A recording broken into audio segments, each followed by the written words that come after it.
తీసుకున్నాము శుభములు. ఆదివారం పునరుద్ధాన దినము.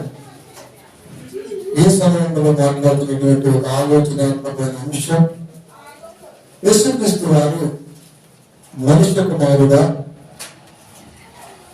దేవుని కుమారుడా? ప్రేమల దేవుని పిల్లరా, ఇది పెద్ద ప్రశ్న అయినట్టు, దీనికి మళ్ళా ఆన్సర్ కావాలన్నట్టుగా చాలా మంది తీసేస్తూ ఉంటారు. నిజానికి ఇది తెలిస్తేనే బాగుంటుంది. ఎందుకంటే యేసుక్రీస్తు వారి గురించి బైబిల్లో మనుష్య కుమారుడని,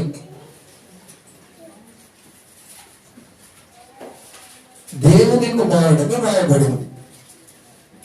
రాయబడింది కాబట్టే మనం మనుష్య కుమారుడు అంటున్నాం, దేవుని కుమారుడు అంటున్నాం. ఒకవేళ యేసుక్రీస్తు వారి గురించి దేవుని కుమారుడు అని రాయబడకపోయి ఉంటే అనే వాళ్ళమే రాయబడింది కాబట్టి అంటున్నాం, బాగా ఉంది. ఎందుకీ ఆయన మనుష్య కుమారుడా దేవుని కుమారుడు ఆలోచించాలి. ఎందుకంటే యేసుక్రీస్తు వారి గురించి చాలా మంది అన్న మాట ఏంటంటే, ఆయన దేవుడా దేవుని కుమారుడా అని ప్రశ్నించాలంట. ఆయన దేవుడా దేవుని కుమారుడా ఏదో ఒకటి చెప్పనంటున్నారు. అందుకనే సార్ దేవుడు దేవుని కుమారుడు పోవడానికి ముందు మనుష్య కుమారుడు రాయబడింది కాబట్టి మనుష్య కుమారుడా దేవుని కుమారుడా అని అడుగుతున్నారు. మనమైతే యేసుక్రీస్తు వారిని దేవునిగా దేవుని కుమారుడుగా ఎదుగుతున్నాం. మనం అడుగుతున్నది చెప్పాలి కదా, ఏమని రాయబడింది ఒకసారి మేము చూద్దాం. మత్తయి రాసిన సువార్త 12వ అధ్యాయము 32వ వచనం. మనుష్య కుమారునికి విరోధముగా మనుష్య కుమారునికి విరోధముగా మాటలాడు వానికి పాపక్షమాపణ కలదు, కానీ పరిశుద్ధాత్మకు విరోధంగా మాట్లాడుతూ పాపక్షమాపణ పాపక్షమాపణ. మనుష్య కుమారుడికి విరోధముగా దాన్ని మనం అర్థం చేయాలి. ఎందుకంటే పలికింది ఎవరు? ఈ మాట చెబుతున్నది యేసుక్రీస్తు వారు. ఈ మాట చెబుతున్నది ఎవరయ్యా అంటే యేసుక్రీస్తు వారు. రాసింది ఎవరయ్యా అంటే మత్తయి గారు. రాయించింది ఎవరయ్యా అంటే పరిశుద్ధాత్మ దేవుడు. అంటే పరిశుద్ధాత్మునికి ఎవరు చెప్పారు? ఇది మరణ జ్ఞాపకం చేస్తున్నా. పలికింది యేసుక్రీస్తు వారు, రాసింది మత్తయి గారు, రాయించింది పరిశుద్ధాత్మ దేవుడు. పరిశుద్ధాత్మ దేవుడు రాయించాడంటే పరిశుద్ధాత్మ దేవునికి ఎవరు చెప్పారు? శుక్రవారం విన్నాం.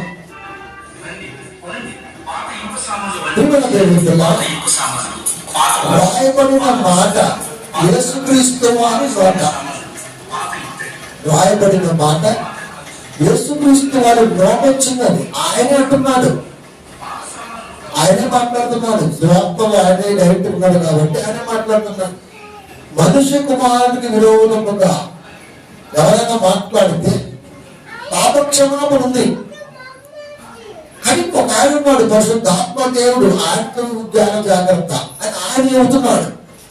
రాసింది మత్తయి, పలికింది యేసుక్రీస్తు వారు, పలికించింది పరిశుద్ధాత్మ దేవుడు. పరిశుద్ధాత్మ దేవునికి ఎవరు చెప్పారంటే శుక్రవారం దినమందు ఉన్నదాన్ని మరొకసారి రివ్యూ చేస్తాం. చూద్దాం. యోహాను సువార్త 16వ అధ్యాయము 13, 14 వచనాలు. అయితే ఆయన అనగా సత్య స్వరూపి అయిన ఆత్మ వచ్చినప్పుడు మిమ్మును సర్వసత్యములోనికి నడిపించును. ఆయన తనంతట తానే ఏమీ బోధింపక వేటిని వినునో వాటిని బోధించి సంభవింపబోయే సంగతులను మీకు తెలియజేయును. 14వ వచనం. ఆయన నా వాటిలోనికి తీసుకొని మీకు తెలియజేయును కనుక నన్ను బయలుపరుచును. ఇప్పుడు 12:30 ఆలోచిస్తే పలికింది యేసుక్రీస్తు. రాసింది మొత్తం కాదు. ప్రేమను కలిగించింది పరిశుద్ధాత్మ దేవుడు.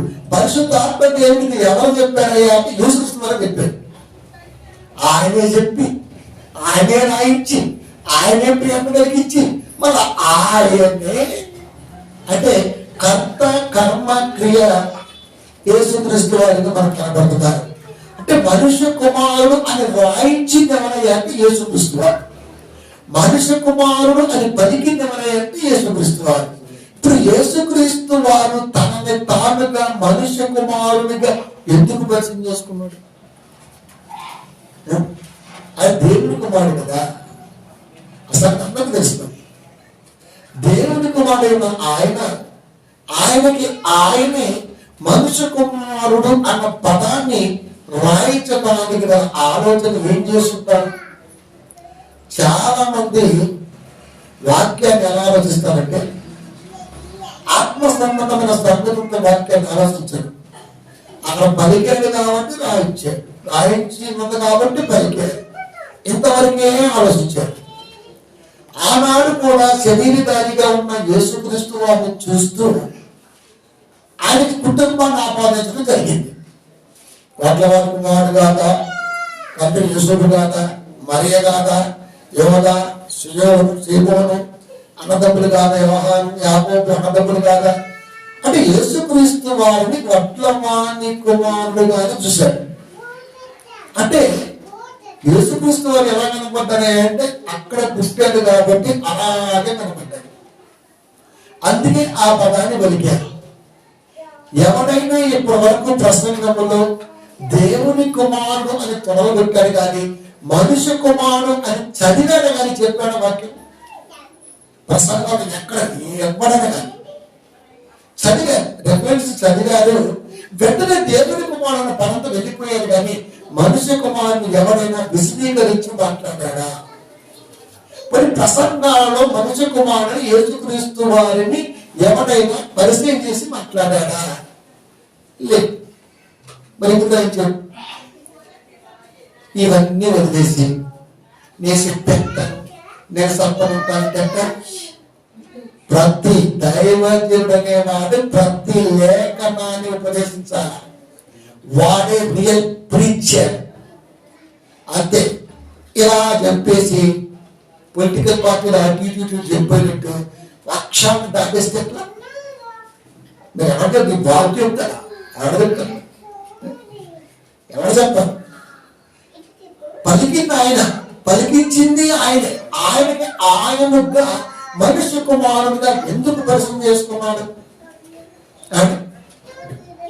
ఎందుకు పరిచయం చేసుకున్నాడు? లోకం ఏమన్నది? చాలా మంది అండి పదం మాత్రం ఏముంటుందండి, ఆయన వర్ధమని కుమారుడు అంతే. తాలింపు వ్యాపారం తెలిసిన అదే ఇది అదే అన్నాడు. ఆయన కూడా అర్థమైంది. చూస్తావా అడిగాను. మత్తయి సువార్త 13వ అధ్యాయం 55వ వచనం.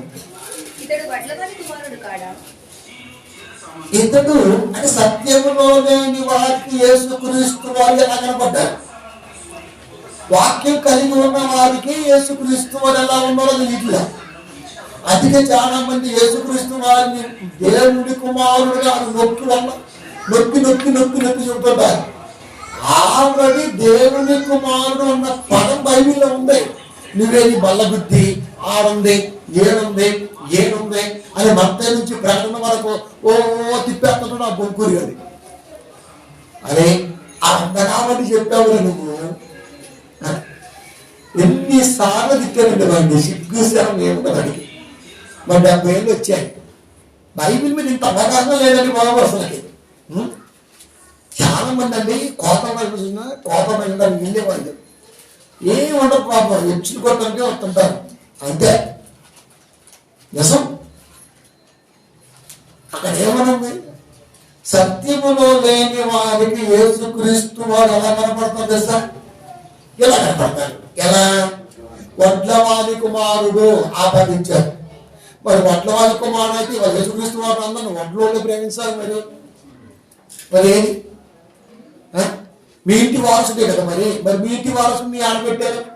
అని అంటే సరిపోతుంది. ఇప్పుడు మనం 10:36 అపోస్తల కార్యములు యేసు ప్రభువు యేసుక్రీస్తు వారు అందరికీ అంతే.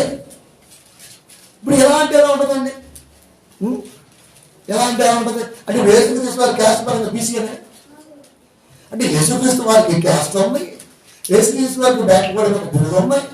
ఆయన ఒడ్లవాని కుమారుడు, ఆయన యశ్వని కుమారుడు, ఆయన మరియా, సీమోను, యాకోబు వీళ్ళంతా ఎవరంటే ఆయన అన్నదమ్ముడు.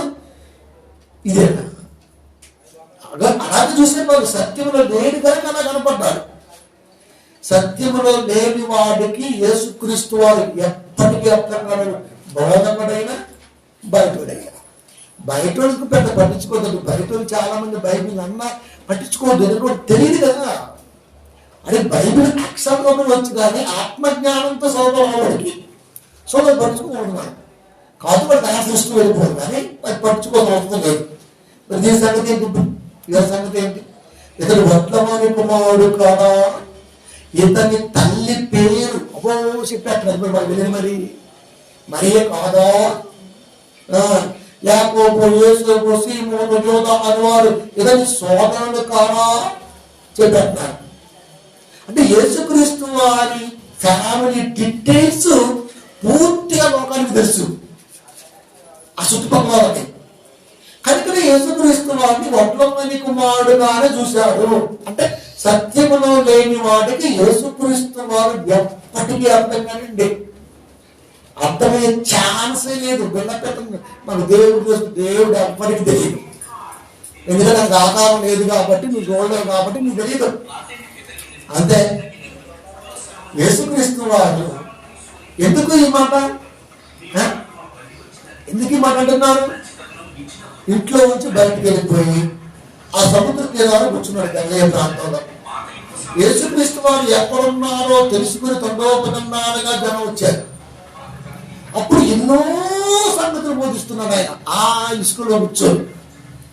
అప్పుడు ఈ పెద్ద మనుషులు ఉన్నారు కదా, మరి ఎవరో పరిచయం వచ్చి బొమ్మ పెట్టిన ఆలోచన అది. ఇన్ని సంగతులు చెబుతున్న యేసుక్రీస్తు వారిని ఒడ్లమని కుమారుడుగా చూపించాలి అనుకున్నారు. కనుకనే వాళ్ళు ఆలోచన ఏం చేశారంటే, ఒడ్లమని కుమారుడు కుటుంబం మొత్తం అంతా తెలుసు, ఇతనికి ఈ జ్ఞానం ఎక్కడి నుంచి వచ్చింది? ఆ సందర్భంలో అది, ఆ సందర్భంలో పదమే పై చదువుతుంటే అదంతా అదే. ఆ సందర్భంలోది అంటే ఇంతమందికి ఇంత జ్ఞానబోధ చేస్తుంటే, ఇంత జ్ఞానంతో మాట్లాడుతున్న ఈయన ఎవరో అని తెలుసుకునే ప్రయత్నం అయితే ఆనాడు చేయలేదు, ఈ రోజు చేయలేదు. అసలు ఈ రోజు బైబిల్ చదువుకోవడానికి ఎవరికి చెప్పండి? రీల్స్, ఫేస్బుక్, లేకపోతే కామెడీ, లేకపోతే ఆడు అబ్బాయి బిగ్ బాస్ కూడా ఆడు అవుసు కౌసు కౌసు ఏ లేకపోతే ఏమన్నా ఆన్లైన్లో సెలవాలు ఎక్కడి నుంచి ఏమైనా ఈ పదం వెనకాల ఏముందని ఆలోచించే క్రైస్తవులు ఉన్నాడట. అప్పుడు ఉన్నాడంటే మాత్రం నువ్వు నమ్ముతానే ఏంటి? ప్రియులకు ఏమి ఉంటుంది నాన్న ఆలోచించాడు. వాళ్ళకి తెలియంది ఏంటంటే, జ్ఞానములో లేని వాడికి క్రీస్తు ఎప్పటికీ అర్థం కాదు. పైగా అది ఆయన రాయించుకున్నాడు, మళ్ళీ ఎవడో నమ్మకం చెప్పరా. ఆయనే పరిచయం చేస్తున్నాడు, నేనే మనుష్య కుమారుడు. ఎంత విచిత్రం! యేసుక్రీస్తు వారు చాలా జాగ్రత్త ఉండే, రెండంచుల ఖడ్గం మాట్లాడినట్టే ఉంటుంది, తెగితే తెలుసా? చూపిస్తాను చూడ, కోసేటువంటి అడ్డంగా అన్నది ఆయనే, అనిపించింది ఆయనే, రాయించడానికి ప్రేరణ కలిగించింది ఆయనే, ఆ పద పలకడానికి మూలం ఆయనే. కానీ ఆయనే అది ఎందుకు పలికించాడో మనకు తెలియదు కదా. ఇప్పుడు ఒక్కవారి కుమారుడు కాదా అంటే ఆయన ఎవరు తెలుసా? నేను కాదు అన్నాడు. జనం అనుకున్నారు ఇతను ఒక్కవారి కుమారుడు కాదా అంటే స్పష్టంగా యేసుక్రీస్తు వారు నేను కాదు అన్నాడు. ఏడన్నమాట? నువ్వు ఒక్కవారి కుమారుడు కాదా? కాదు, నేను మనుష్య కుమారుని కాదు అంటే నరుణ్ణి కాదు అని చెప్పాడు. వట్ల వారికి అనుకుంటున్నారేమో, కాదు మనుష్య కుమారుడు నేను చెప్పా కాబట్టి మీరు అంటున్నారు. మనిషి కుమారుడు కాదు. అసలు నేను ఎవరు తెలుసా? నరుణ్ణి కాదు, నరుణ్ణి కాదు. నేను ఎవరు తెలుసా? నరుణ్ణి కాదు. 22 కీర్తన గ్రంథము, నేను నరుడును కాను, నేను పురుగును, నరుల చేత నిందింపబడిన వాడను, ప్రజల చేత తృణీకరింపబడిన వాడను. ఎవరిది? 1 నుంచి 40 వరకు దావీదు. ఇప్పుడు ఈ పదం దావీదు గారు తనకనుకుంటే, దావీదు గారు నరుడే కదా. దావీదు గారు నోట తన బ్రతుకులో యేసుక్రీస్తు వారి గురించి పలుకుతూనే వస్తున్నారు. అవి కూడా చూద్దాం మనం. ఇది ఎవరు రాశారు? దావీదు. చాలా మంది అది దావీదుకి సంబంధించి రాశాడండి అంటే దావీదు టెస్టిమనీ బైబిల్ ఏమన్నా? దావీదు గారి బ్రతుకు, దావీదు తన తరము వారికి సేవ చేసి నిద్రించి అపోస్తల కార్యములు స్పష్టంగా ఉన్నాయి. తన తరము వారికి సేవ చేయడం అంటే పరిశుద్ధాత్మతో పలికిన మాట తన తరానికి సంబంధించిందిగా ఆయన చూశాడు. అది ఆస్తిత్యం మనకి. ఆయన గురించి ఏం రాసుకుంటాడు? కనుక ఆయన గురించి చెబుతూ, ఆయన భక్తి జీవితాన్ని చెబుతూ క్రీస్తు వారిని ఆపాదిస్తున్నాడు. అంటే నేను నరుడను కాను. వర్తమాన కుమారుడు, మరి మనుషు కుమారుడు నువ్వే అనుకోను. అదే చెప్తున్నా, నేను నరుడను కాను, నేను నరుడను కాను. పురుగు ఎందుకన్నాడు? కొత్త నిబంధనలో మనకు స్పష్టంగా ఉంటుంది ఆ పదం. అగ్ని ఆరదు, పురుగు చావదు. నేను పురుగును అంటే అర్థం సార్, ఆత్మను. అగ్ని ఆరదు, పురుగు చావదు, ఆత్మ. పురుగు ఇస్ ఈక్వల్ టు ఆత్మ. అది నేను నరుడను కాను, నేను ఆత్మను అని చెప్పేసి. నేను పురుగును, అగ్ని ఆరదు, పురుగు చావదు, ఆత్మ చావదు. ఆత్మకు సాగు లేదు కదా. ఇక బతుకాలం మన తెలుసు, నరుల చేత నిందింపబడిన వాడను, ప్రజల చేత తృణీకరింపబడిన వాడను. ఎవడు ప్రేమించాడు యేసుక్రీస్తు వారిని? ఎవడు హక్కును చేసుకున్నాడు యేసుక్రీస్తు వారిని? చెప్పండి. యేసుక్రీస్తు వారిని హక్కును చేసుకోవడం అంటే ఎక్కడ ఉంటే పరిశోధించారు, భోజనం ఇస్తే వేయడం, వీసు అని చెప్పకూడదు. అది భౌతికం. భౌతికతను ఎప్పుడు బైబిల్ పరిగణలోకి తీసుకొని మాట్లాడదు. అది యేసుక్రీస్తు వారికి వేరే చోటికి వెళ్ళి కూర్చుంటే అరే సొప్పునికి పోతున్నాడు, పోకుంటూ పోతున్నాడు, సరుకోవడం, ఇది భౌతికతకు సంబంధించింది. కానీ ఆత్మకు సంబంధించిన ఆలోచనలో యేసుక్రీస్తు వారిని నిందించిన వాడు ఎవరున్నారు మీరు చెప్పండి? యేసుక్రీస్తు వారిని తృణీకరించిన వాడు ఎవరున్నారు మీరు చెప్పండి? ఉన్నారా? తృణీకరిస్తున్నారు, నిందిస్తున్నారు. దగ్గర తీసింది ఎవరండి? యేసుక్రీస్తు వారు. యేసుక్రీస్తు వారు దగ్గర తీయడం అంటే వాక్యాన్ని దగ్గర తీసుకోవడం. ఎవరున్నారు? ఎవరు కనపట్ల ఆయనకి. అందుకే దగ్గర ఏంటి? లోకసభ మహాజ్ఞానం తత్వవంత కదా. మరి ఆయనను మనసు కుమారుడు భూమి మీదకు వచ్చినప్పుడు విశ్వాసము ఇంకా వినుట వలన విశ్వాసము కలుగును. బాగుంది. ఇంకోసారి వినుట.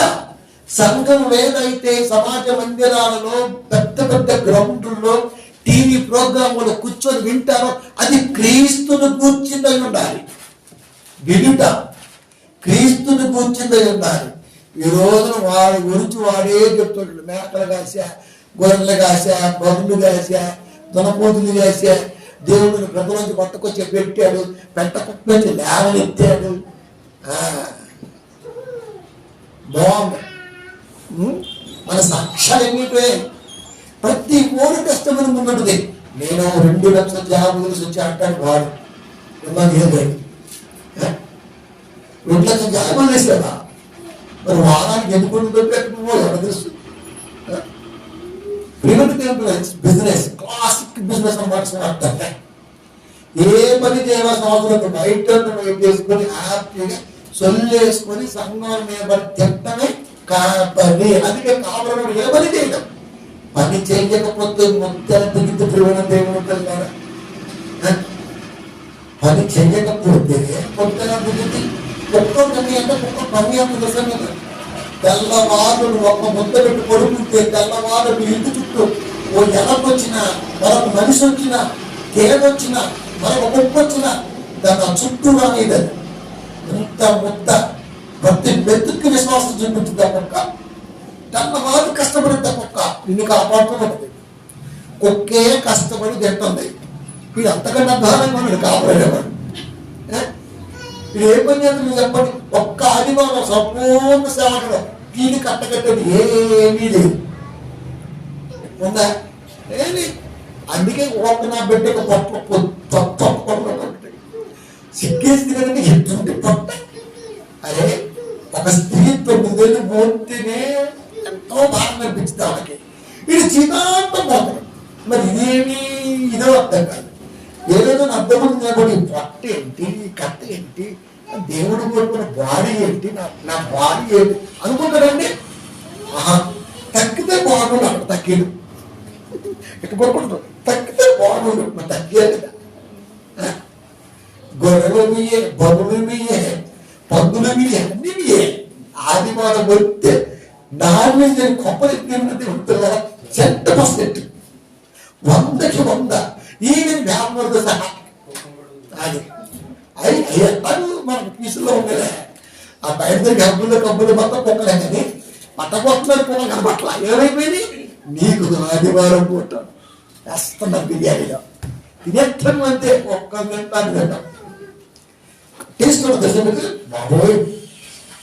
ఒకసారి యూసుఫ్ కూడా హైదరాబాద్ రెస్టారెంట్ వెళ్తానని చెప్తే 66 హోటల్స్ లో కుక్క మోసం ఉందంట. తెలుసా మీకు? 66 హోటల్స్ రైడింగ్ చేస్తే చెత్తమూడ యూసుఫ్ కూడా హైదరాబాద్ బిర్యానీ అంటే ఫేమస్. అది దాని మీద రైడ్ చేశారు. అక్కడి నుంచి స్టార్ట్ చేస్తే 20-30 టీములు కలిసి ఒకేసారి అమెరికా చేస్తే 66 హోటల్స్ లో మాంసంలో మతంలో కలిపి కుక్క పట్టబోయే కుక్కలని అడిగే బాగుంది. 20 వట్టపతి 3 వస్తాయి. షూలు కట్ చేసి స్టాంప్ వేసి మరి మిగతా 15 ఏమయ్యాయి? ఆదివారం నీకు మోసం పడి నువ్వేమో పప్పులో గట్టి వేస్తలేదు. నీకే బయట గట్టి అలవాటు అయిపోయింది. బిర్యానీ అంటే బిర్యానీ కాదురా, కుక్క బిర్యానీ కదా. దూడబాతులు బిర్యానీ, కుక్క బిర్యానీ ఎన్నో వెలుగు చూస్తున్నాయి. దూడబాతులు అంత తెచ్చిపోయాయి. ఏంటంటే తినేస్తున్నారు అట్ట అయిపోయింది. కనబీలు పిల్లలు కనుక పురుగు అనగా ఆత్మ, పురుగు చావదు. కనుక పురుగును అంటే ధర్మశాస్త్రోపదేశకుల మెదడు తొలుస్తున్న అర్థం. పురుగు అంటే అర్థం ఏంటి? పురుగు అంటే ఆత్మ మనకు అర్థమైంది. వాళ్ళకేం అర్థమవుతుంది? అరే ప్రతి దాన్ని చెబుతున్నాడు, ప్రతి దాన్ని విశదీకరిస్తున్నాడు, ప్రతి దానికి ఆచరిస్తున్నాడు. మనం చెప్పలేని సంగతితో సతమతం చేస్తున్నాడు. మనం మెదడు తొలుస్తున్నాడు. ఏంట్రా ఈ పురుగు అనుకున్నాడు ఆయన ధర్మశాస్త్ర ఉపదేశకుడు. అందుకే నేను పురుగును అన్నాడు. పురుగు అంటే తొలిసేది. పురుగు పచ్చని ఆకులు తినేస్తాయి. యేసుక్రీస్తు వారు ధర్మశాస్త్రోపదేశకుడు అంటున్నాడు. అందుకని అది కూడా ఊహించేశాడు. పురుగును, నేను పురుగును, నరుల చేత నిందింపబడిన వాడును. అది ఆయనే చెప్పుకుంటూ వస్తున్నాడు ప్రజల చేత. అంటే అర్థం కాలేదు. యేసుక్రీస్తు వారు నరుడు కాదు, భూమి మీదకి రాబోతున్న నరరూపుడు. అందుకని మనకు పేతురు పత్రికలు కానీ మిగతా చోట కానీ ఆయన ఆకారమందు మనుషులుగా కనబడిన పదప్రయోగం ఎదురు తెలుసు. ఆయనే మనుష్య కుమారుడిగా చెప్పింది ఆయనే, ఆకారమందు మనిషి కనబడింది ఆయనే.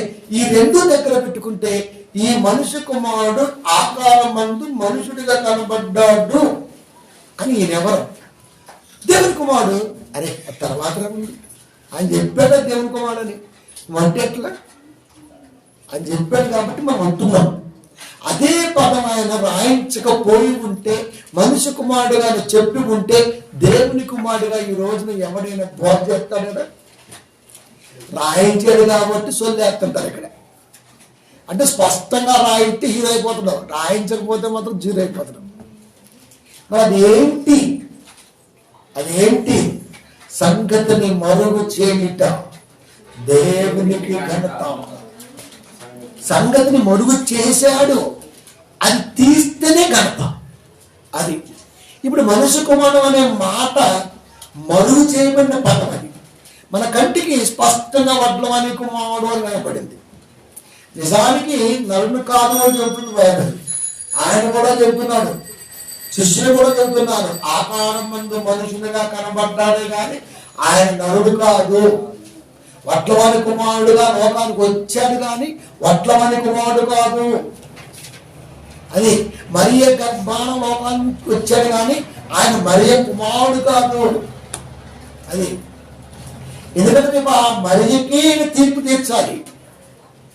అది దేవుని న్యాయపీఠం ఎదుట అందరూ నిలబడాల్సిందే, ఈవెన్ మరియ గారి కూడా. అప్పుడు ఆయన దేవుడిగా కనపడతాడు. ఆమె గర్భాన రావటం నిజంగా ఆమె జన్మ సాదృశ్యం. అది కనుక ప్రియమైన దేవుని పిల్లరా, నేను నరుడును కాదు అని చెబుతున్నాడు. భూమి మీదకి రాబోతున్న నరరూపుడు మాత్రమే. మరి మనుషు కుమారుడు గురించి క్లారిటీ కావాలి కదా, వస్తుంది. దిమ్మ తిరిగిపోయే ఆన్సర్ రాకుండా అక్కడికి వెళ్ళే ముందు ఇవన్నీ తోసుకుంటూ పక్కకు నెట్టుకుంటూ పోవాలి కదా. కీర్తన గ్రంథము 89వ అధ్యాయము 27వ వచనము, కావున నేను అతన్ని నా జ్యేష్ఠ కుమారుడుగా చేయుదును, రాజులను అత్యున్నతునిగా ఉంచెదను. ఎవరిని? దావీదునే. దావీదు గారు రాజు గారు కాబట్టి ఆ మాట అన్నాడా? ఆ మాట అన్నాడు. అతను నా జ్యేష్ఠ కుమారుడుగా, అంటే దావీదు ఇప్పుడు దేవుడు జ్యేష్ఠ కుమారుడు ఎలా చెప్తారు? ఇప్పుడు వాక్యం చెప్పరా? చెప్పలేం. కావున నేను అతన్ని నా జ్యేష్ఠ కుమారుడుగా చేయుదును అంటే అర్థం ఏంటి? ఇంకా చేయలే, ఆత్మరూపిగా ఉన్నాడు. నేను పురుగును. ఆత్మరూపిగా ఉన్న ఆయన లోకానికి జ్యేష్ఠ కుమారుడుగా రాబోతున్నాడు. చేయుదును, చేయుదును. వడ్లవాణి కుమారుడుగా చూపిస్తాడు కానీ జ్యేష్ఠ కుమారుడుగానే మీరు దాన్ని గ్రహించాలి. ఎందుకంటే నేను అలాగే చేస్తాను, నేను అలాగే చూపిస్తాను. జ్యేష్ఠ కుమారుడుగా చేయుదును, భూరాజులలో అత్యున్నతినిగా నుంచెదను. కొన్ని వందల సంవత్సరాలు ప్రపంచాన్ని పరిపాలించినటువంటి మొట్టమొదటి సామ్రాజ్యం బాబిలోనియా. దాన్ని కొట్టిన తర్వాత లేచింది ఉమ్మడి సామ్రాజ్యం మాదీయ పారసీక, మనకు తెలుసు. ఆ తర్వాత ఒక దరిద్రుడు వచ్చేసాడు, నీగ్రో అని. అది నీరో చక్రవర్తి వచ్చాడు. ఆడు పోయిన తర్వాత హేరోదు వచ్చేసాడు. రోమా కాలములో అంటే కొద్ది కాలం మాత్రం పరిపాలన చేస్తున్నాయి. అది 100 ఏళ్ళు అవ్వచ్చు, 70 ఏళ్ళు అవ్వచ్చు, 50 ఏళ్ళు అవ్వచ్చు, పోనీ 200 ఏళ్ళు అవ్వచ్చు, ఐగుప్తులాగా 400 ఏళ్ళు అవ్వచ్చు. ఏదైనా సరే కొంతకాలం పోయిన తర్వాత మరొక రాజ్యం వస్తుంది, అది మాజీ అయిపోతుంది, దాని అంతరించిపోతుంది. కానీ భూరాజులలో ప్రపంచాన్ని పరిపాలించిన మహాసామ్రాజ్యాల తలదన్ని కొన్ని వందల సంవత్సరాలుగా రాజుగా పరిపాలనగా ఇస్తున్నాడు యేసుక్రీస్తు రాజు. అదే చెప్తున్నాడు దేవుడు, భూరాజులలో అత్యున్నతిగా నుంచెదను. యేసుక్రీస్తు వారు ఈ రోజులు ఇంత గొప్పగా ప్రపంచ దేశాలను ఏలుతున్నాడంటే మామూలుగా లేడు ఆయన.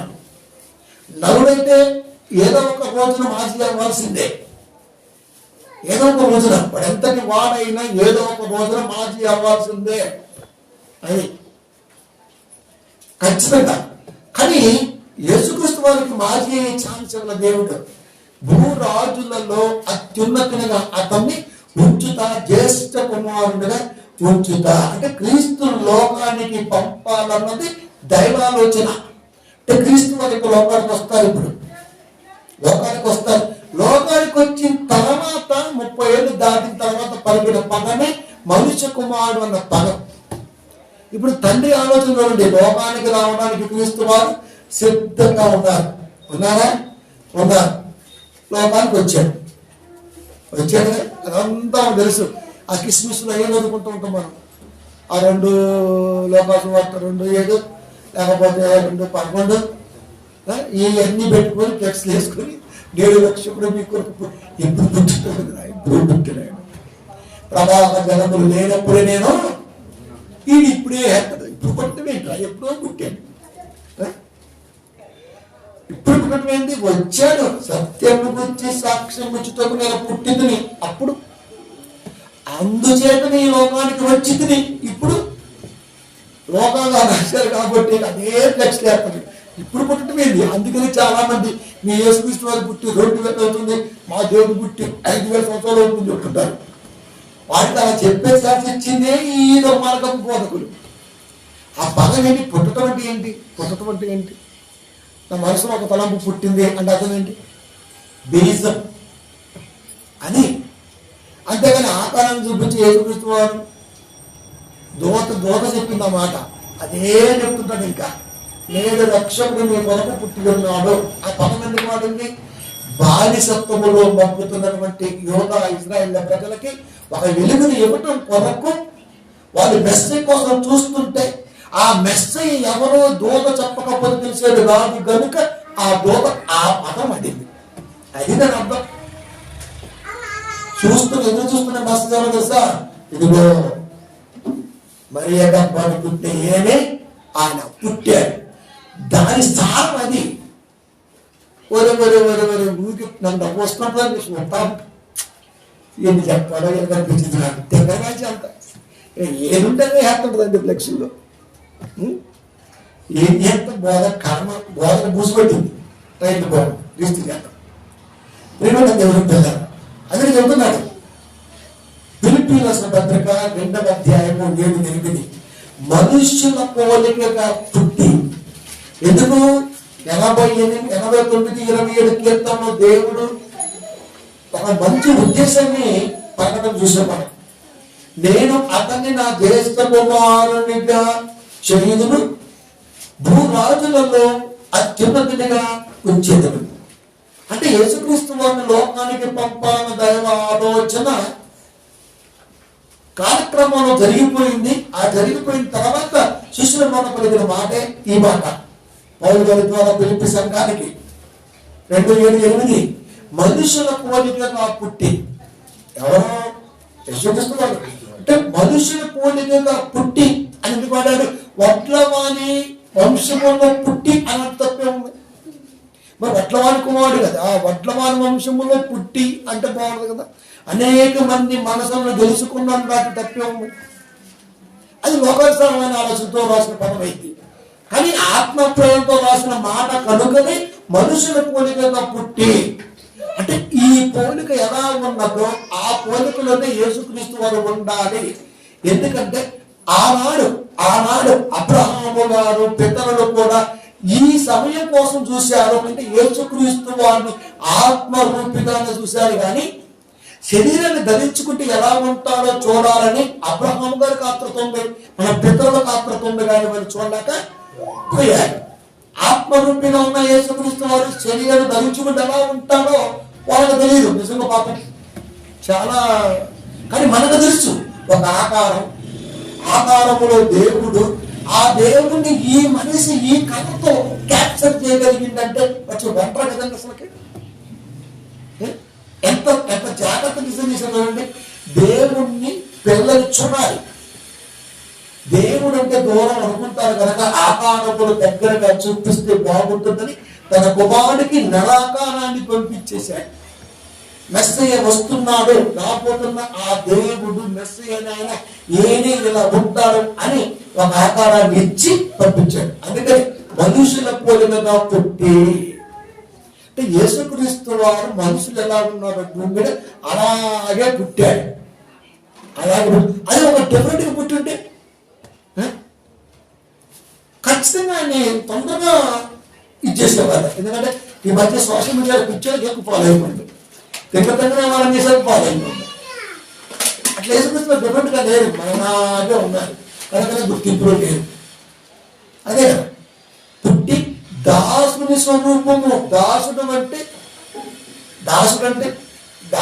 ఎవరు దాసుడు అంటే మనం జీతగాడు దాసుడు అంటే ఎవరు జీతగాడు ఎవరు జీతగాడు రాజుగా చేస్తానని వాగ్దానం చేశాడు ఇక్కడేమో దాసుడు అంటున్నాడు కదా చెప్పిన పదం చూడండి జరుగుతున్న క్రియ చూడండి. దాసుని స్వరూపము అంటే దాసునికి లేకపోతే యజమానికి ఒక స్వరూపము, దాసుని ఒక స్వరూపము, ఇలా మనం నానా విధాలుగా అనుకుంటూ పోతే ఎంత బాగుంటుందండి? ఎంత బాగుంటుంది? మనకు బాగుంటుందేమో, దేవుడికి బాగా ఉంటుంది. ఇలా ఎప్పుడు బైబిల్ వర్తించకూడదు. దాసుని స్వరూపం అంటే తగ్గింపు. జీతలు ఎలా ఉంటాడు? యజమానుడు ఎక్కడ కూర్చొని తింటే వాడు కూర్చొని తింటాడు అంటే అంతలో.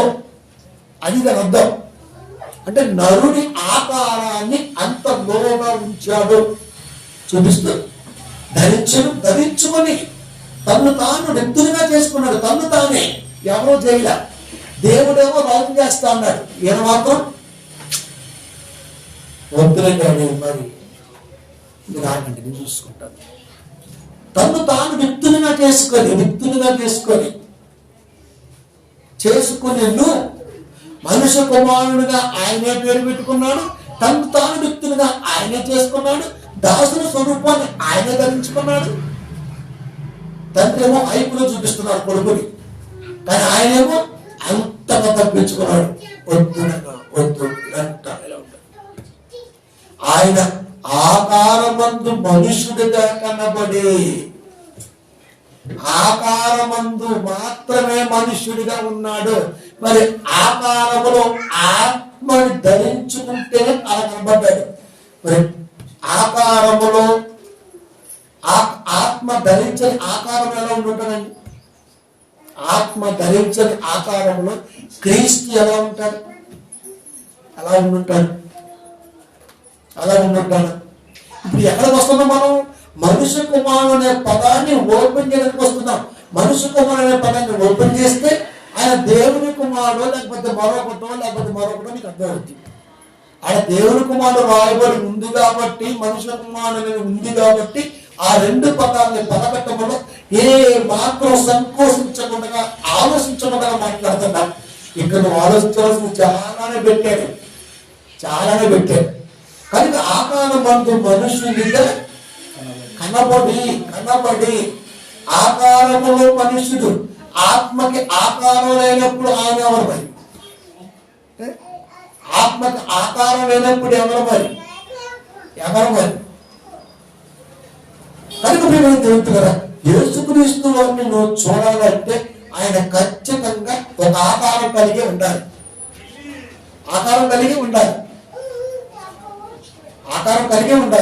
మనం ఉన్నాం. ఒక 20 ఏళ్ళు వచ్చినాక 22, 23, 24 వచ్చిన తర్వాత వివాహం చేయడానికి పెద్దలకు ఆలోచనలు ఉంటాయి. అప్పుడు మనం అనుకుంటాం పుట్టబోయే ఎలా ఉంటారో ఒక ఎక్సైట్మెంట్ ఉంటుంది మనకి. ఎప్పుడైతే మనకు బిడ్డలు పుట్టారో వాళ్ళు చూడగానే అదొక వర్ణించలేని ఆనందం. అంటే అప్పటి వరకు ఊహలో ఉన్నాయి. ఆ ఊహకి ఆకారం వచ్చి కంటి ముందు కనబడితే ఆ ఆనందానికి అవధులు ఉండవు.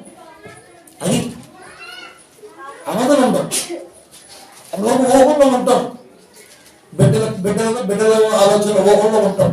ఆ ఊహ ఆకారాన్ని ధరించుకుని లోకానికి వచ్చి మన ముందు తిరుగుతుంటే ఆ ఆనందాన్ని ఎన్ని కోట్ల రూపాయలు ఇచ్చినా, ఎన్ని కోట్ల దానాలు హెచ్చించినా ఆ ప్రేమకు దగ్గరకు ఏది రాదు. కనుక శరీరంలో యేసుక్రీస్తు వారు వచ్చాడు కనుకనే కనబడ్డాడు మనకి. రానప్పుడు ఎలాంటి స్థితిలో ఉండి ఉంటాడు కనబడ్డా. ఇమాజినేషన్ చేయండి. యేసుక్రీస్తు వారు శరీరం ధరించుకొని రాలేదు. ఇప్పుడు ఎలా ఉంటాడు? వాళ్ళలాగే మెస్సే కోసం చూడాలి. మనం ఎలా ఉంటామో తెలియదు. పోనీ ఆయన ఏం చెప్పినా మనం వినం. ఈ పొజిషన్లో ఉంటాం మనం. కాబట్టి మేము దేవుని పిల్లారా, యేసుక్రీస్తు వారిని చూడాలంటే ఆకారం కావాలి. మరి క్రీస్తు చదవాలంటే మనకేం కావాలి?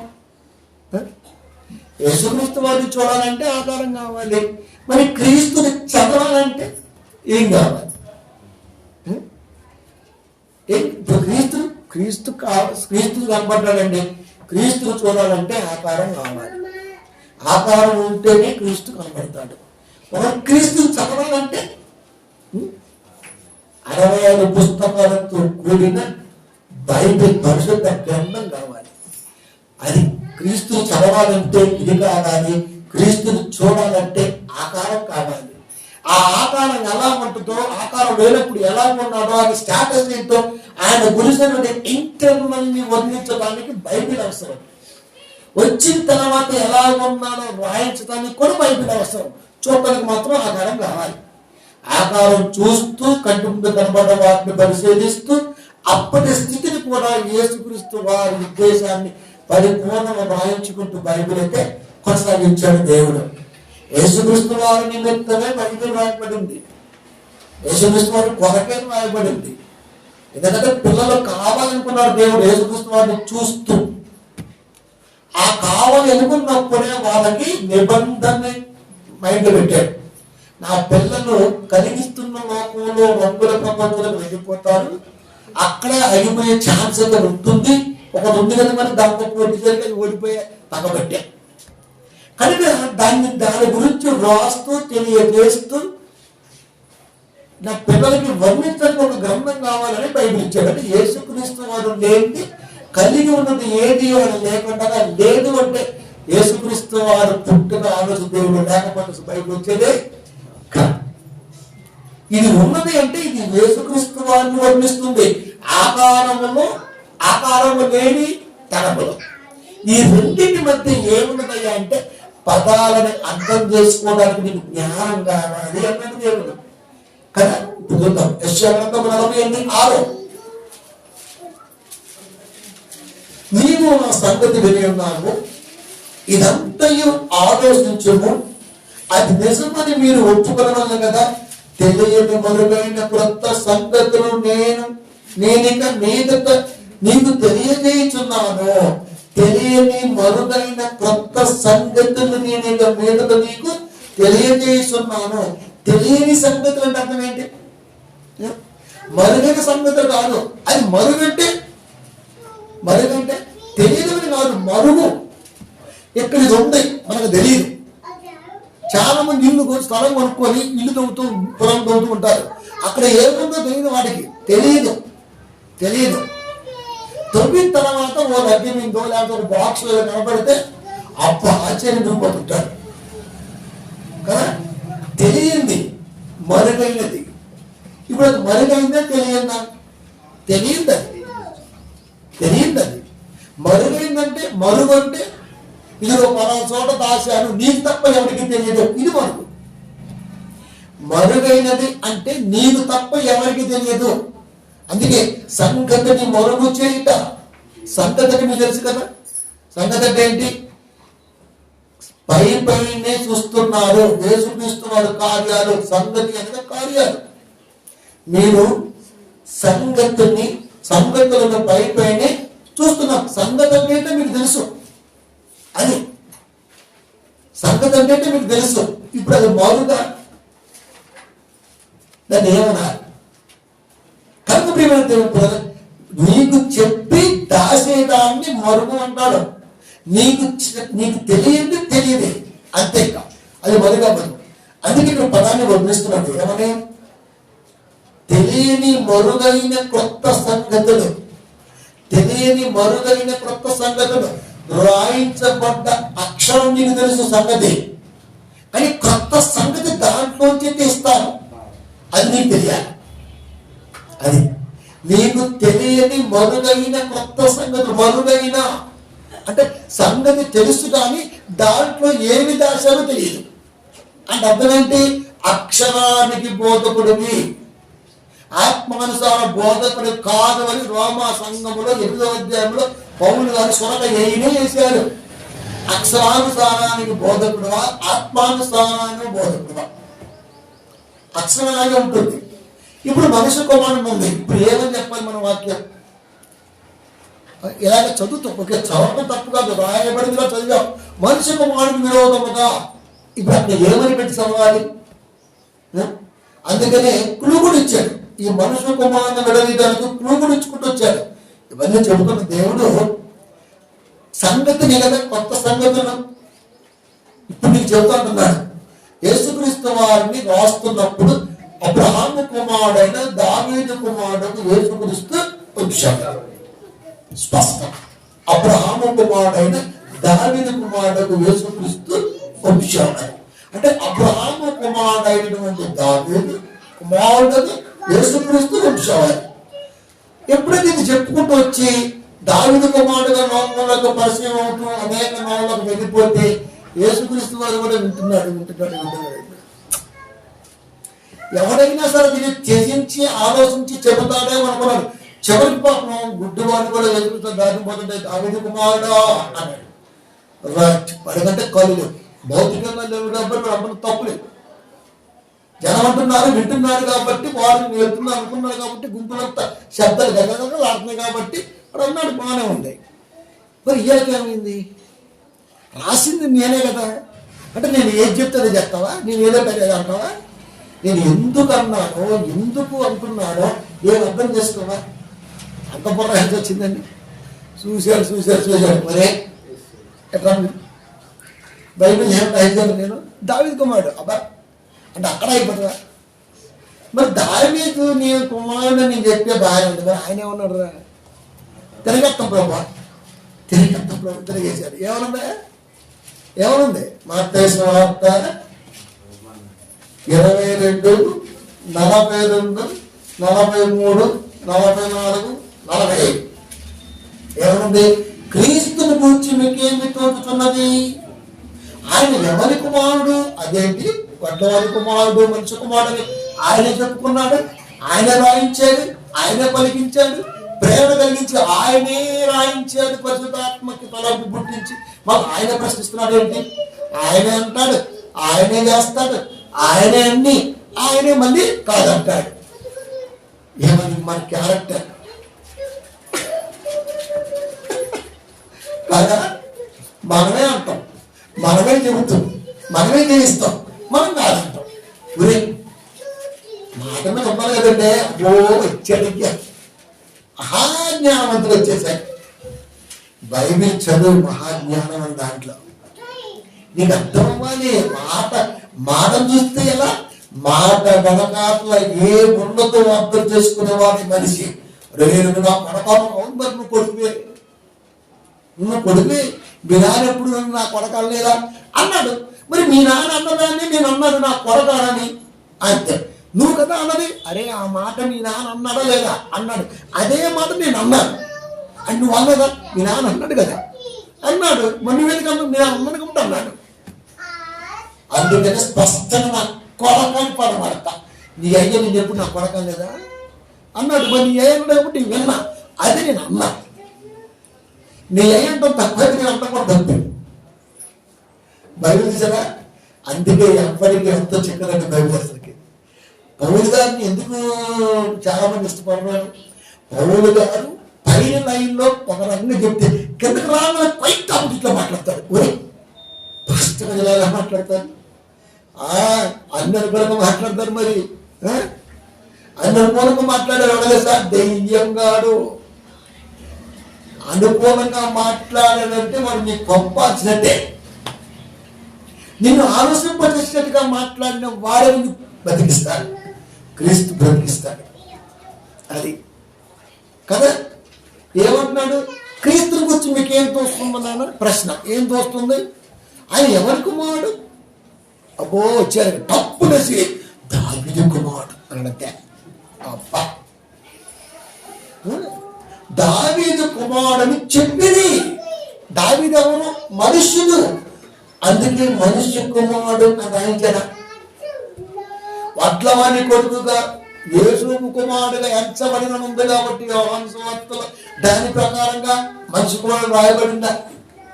దావీదు కుమారుడుగా లోకములో గుణుడు కాబట్టి, యోధా వంశములో రాజు కాబట్టి, ఆ రాజు మూలుడు కాబట్టి, మూలం కాబట్టి, చెప్పపిల్ల ఆ తరము ఏ రాజుగా ఉన్నాడు కాబట్టి అలా అనుకుందామా?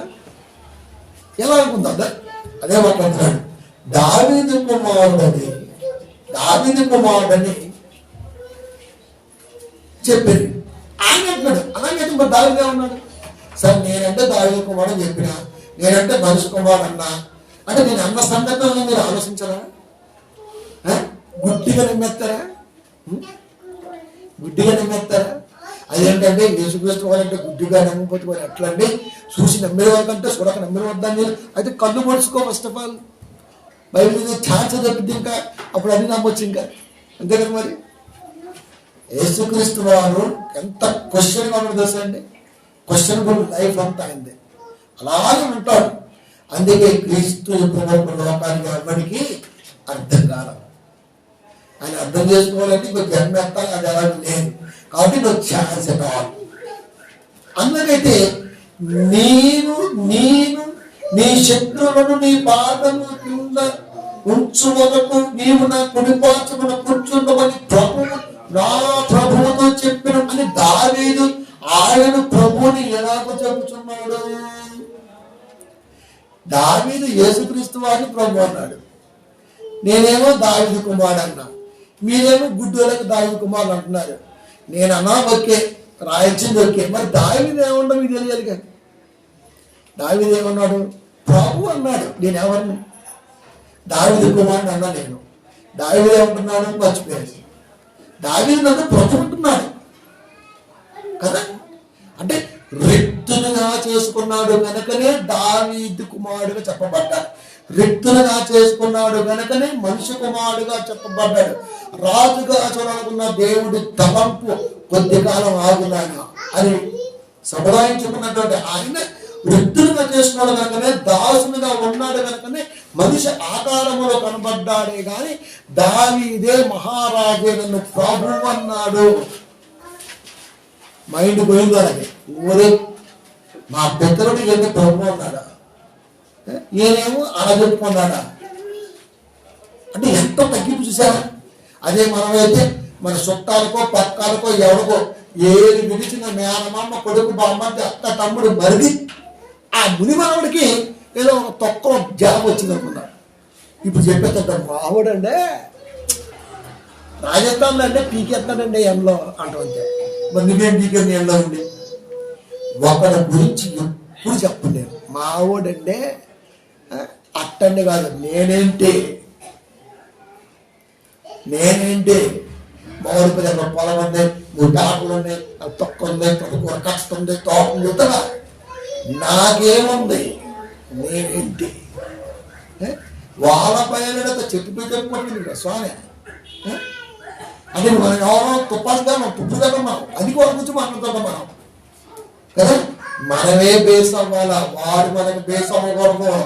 మాటలో కానీ బ్రతుకులో కానీ అది మనమే బేస్. ఎవడైనా మన గురించే మాట్లాడాలి కానీ వాడు చూపించి ఆడట మావుడండి మన మినిస్టర్ గారి దగ్గర ఉంటుందండి. అయితే ఏంటి అయితే ఏంటి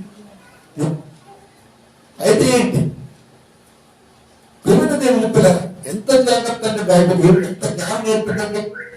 రాజే నన్ను ప్రభు అంటున్నాడు, రాజులకు రాజుగా ఆయన చూపిస్తున్నాడు. దావీదు ఆయనను ప్రభు అని చెప్పిన ఎడల ఆయన ఏలా ఒకరికి కుమారుడు తాట ఊడిపోయినంతే. రాయించింది ఆయనే, పలికించింది ఆయనే, ప్రేమ కలిగించి పరిశుద్ధాత్మ దేవుడు ప్రేమ కలిగించి రాయించి పలికించింది ఆయనే, పలికింది ఆయనే, మళ్ళీ ఆయనదే బస్ అయ్యాడు. ఎంత గొప్ప తీర్పండి. అంత కిందకు చదివితే అంత సైలెన్స్ ఒరే దెబ్బ పడిపోయింది. అంటే దీన్ని బట్టి ఏమర్థమైంది, జనాల్లో మన బైబిల్ చదవము అని చెప్పారు. అంటే యేసుక్రీస్తు వారు మనుష్య కుమారుడు కాదు మరి రాయించాడు కదా. నువ్వు అలాగే చెప్పాలి. మరి అది ఎలా చెప్తువో చూస్తాను. యేసు కుమారుడు ఎవరు, మనిషి కుమారుడు ఎవరు, ఎందుకు రాయించాడు? పుసుక్కుని దేవుడి కుమారుడు డైరెక్ట్ అప్రోచ్ అవుతాం మనం. దేవుడి కుమారుడు అని మనిషి కుమారుని విడమరిస్తేనే కదా దావీదు కుమారుడు రాయబడి ఉంది. కాబట్టి నువ్వు దావీదు కుమారుడు పాటలు పాడిండు. దావీదు కుమారుడు దాటిపోతయ్యా అది పుట్టాడు కాబట్టి పాడడం. నువ్వు ఎవరు, నువ్వు నడ్డి పుట్టినాడు పుట్టాడు, అది పుట్టాడు కాబట్టి పాడాడు. మరి నువ్వెవడవై? దావీదు కుమారుడు అన్న దాటిపోతాయా, ఆడి దాటిపోయింది కదా, ఇంకేంది దాటిపోయింది. దావీదు కుమారుడు రాయబడింది కాబట్టి దావీదు కుమారుడు అంటున్నాం. రివర్స్ అయిపోయి చూసారా, ఆ దావీదు నన్ను ప్రభు అన్నాడు. మరి మీరేమంటారు? నన్ను వాటిలో వాడి కుమారుడు, నరుడు ఇట్లాంటి పదాలు వాడతారా నన్ను? అంటే ఆకారంలో కనపడ్డాను కాబట్టి మీ ఇష్టానుసారంగా నోటి కూర్చొని మాట్లాడతారా?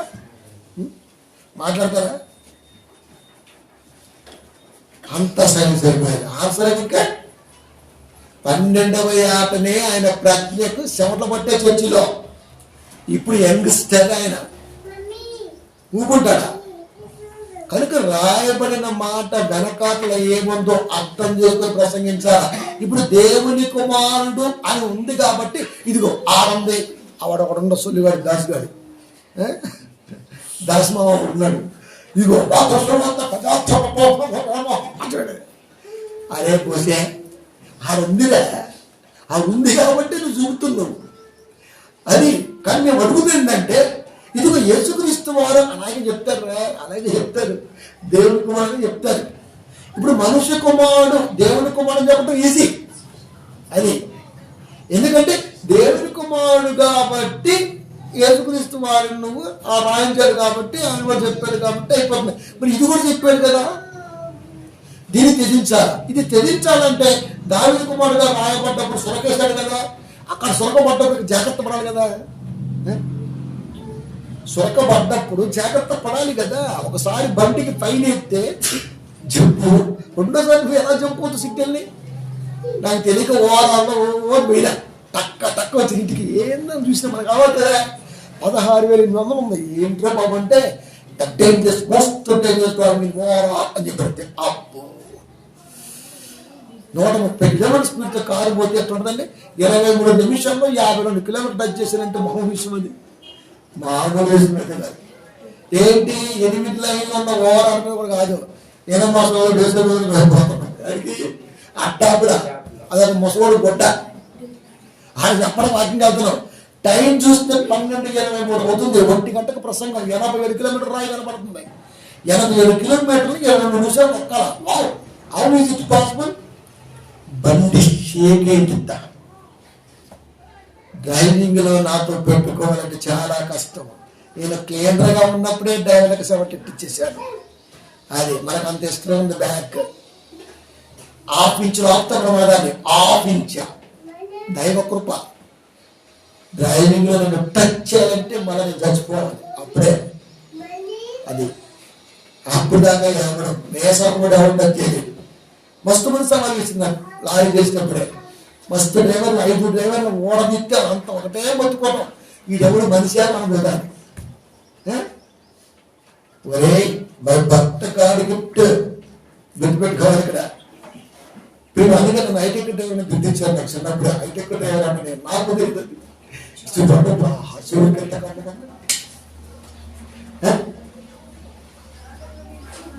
తెల్లవారు డ్రైవ్ చేసిన కన్ను తప్ప ఎలా కూడా అలాగే చూస్తుంది, పక్క చూసినట్టే. ఎందుకంటే మన వెనక అక్కడ, మన ముందు, మన వెనక, మన పైన, మన చుట్టూ వైఫై వర్డ్ ఆఫ్ గాడ్ అది ఎప్పుడు ముందుకు పెట్టుకోవాలి. కనుక మీరు దేవుని పిల్లగా రాయబడింది కాబట్టి ఓకే. ఇప్పుడు మనిషి కుమారుడు అనుకో, ఆల్రెడీ నీకు సొరకేశాడు. ఇప్పుడు మన దేవుని కుమారుడు ఓపెన్ చేయాలి ఉన్నారు, ఓపెన్ చేయాలి కదా. కనుక మీరు దేవుని పిల్లగా ఏదైనా రాస్తున్నప్పుడు చాలా జాగ్రత్తగా, సున్నితమైన అంశాలన్నీ చాలా జాగ్రత్తగా. కనుక దేవుని కుమారుడు చెప్పారు కాబట్టి ఆ మాటను మనం అంటున్నాం. అది చెప్పకపోయింటే, రాయించకపోతే నమ్ముతామండి. రాయించకపోతే నమ్ముతాం యేసుక్రీస్తు వారిని. దానియేలు గ్రంథము 7వ అధ్యాయము మైండ్ ఊడిపోయే మాటను చూడండి. అక్కడ 13వ వచనము, రాత్రి కలిగిన దర్శనములను నేను ఇంకా చూచుచుండగా, అంటే రాత్రి ఏదైతే కంటి ముందు దర్శనం కనపడుతుందో అది ఇంకా కంటి ముందు వెలుగుతూనే ఉందంట. కంటి ముందు కనపడుతూనే ఉంది. ఆకాశ మేఘారుడై మనుష్య కుమారుని పోలిన ఒకడు వచ్చి, ఆకాశ మేఘారుడై చూస్తున్నది మనుష్య కుమారుడిగా పోలిన ఒకడు వచ్చి. ఇప్పుడు మనుష్య కుమారుడు అనగానే దానియేలు గారి కాలంలో ఆ నెబుకద్నెజరు, ఆ ఐశ్వర్యోజు, లేకపోతే ఆ కాలం కోరెషు కాలంలో ఉన్నటువంటి ఆ విధానంలో మనుషులు అనుకుంటే ఎట్లా? మనుష్య కుమారుని చూసారా, మనుష్య కుమారుని పోలికగా ఒకడు వచ్చి ఆకాశ మేఘారుడై, ఎక్కడుంది పదం? ఎక్కడుంది? మనకు కనబడుతుంది కదా, బయలు అనుకుంటూ వస్తాయి. ఆకాశ మేఘారుడై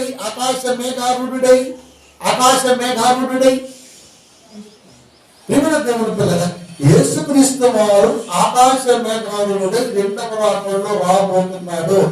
మనిషి కుమారుడుగా పోలిన వాడు చూసారా, అంటే యేసుక్రీస్తు వారు అప్పుడే దానియేలు గారితోనే పరిశుద్ధాత్మ ప్రేరణ కలిగించి ఆ పదాన్ని రాశాడు. ప్రవక్తలు ఎందుకు? నేను ప్రవక్తల వచనములను కొట్టడానికి రాలేదు. నేను ఏ ప్రవక్తకైతే మనిషి కుమారుడు చెప్పానో, ఆకాశ మేఘారుడై రెండవ రకంలో రాబోతానో ఆ ప్రవక్త మాట కొట్టేస్తానా?